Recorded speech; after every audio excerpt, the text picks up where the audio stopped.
Good morning. Welcome to Monday for our Lent for Everyone study into week 2 of Lent, the first full week of Lent.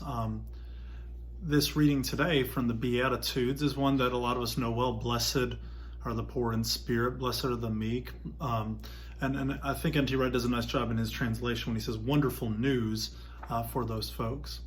I think one thing that is really fascinating in this, and I think that it's really important for us to do when we read this passage, is to understand that this is not a list of rules that Jesus is giving in this passage.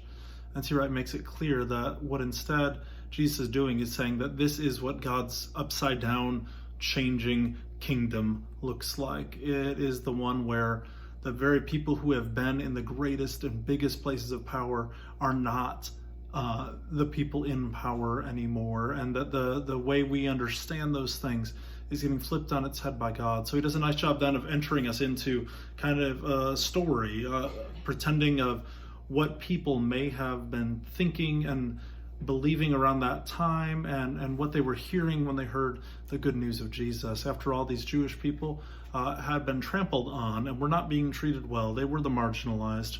They were the outcast of society. And it is the people who are in power in that movement who will not like Jesus.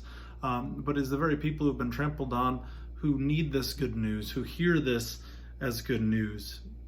And at the end, N.T. Wright reflects and he says, maybe, after all, this is what it's going to look like when God comes back to rescue us.